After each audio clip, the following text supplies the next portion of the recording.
Finalment, els diputats catalans s'han abaixat el sou un 25% i el dedicaran a la lluita contra el coronavirus. Només Força Catalunya, el partit polític que tinc l'orgull de presidir, ha estat qui des del 26 de març ha insistit de manera continuada en un gest per part dels nostres diputats que imités l'exemple de polítics de Grècia o de l'Uruguai, per citar només dos exemples, que ja s'havien rebaixat la seva nòmina un 50%. Ningú més ens ha volgut acompanyar en aquesta iniciativa. Sembla que als altres partits i a les entitats com Òmnium o l'ANC ja els hi anava bé tot plegat.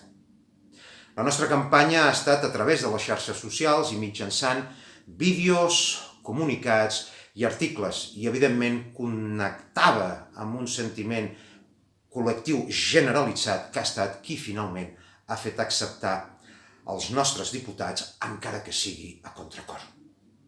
Dic això perquè divendres de la setmana passada encara la portaveu del govern deia que això de baixar-se el sou era una mesura populista. Però al final no han tingut més remei que claudicar, encara que sigui en una quarta part del seu sou i no en la meitat, com els hi reclamàvem. Per tant, encara no és una victòria completa.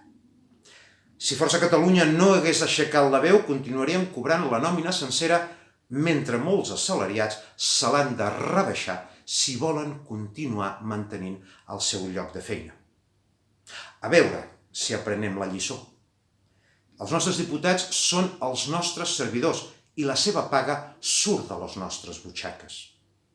Per tant, si en una situació d'emergència els hi exigim que s'ajustin, ho han de fer. Un poble adult fiscalitza els seus representants i controla els cabals del comú. Aquesta vegada ho hem fet i hem guanyat tots els catalans.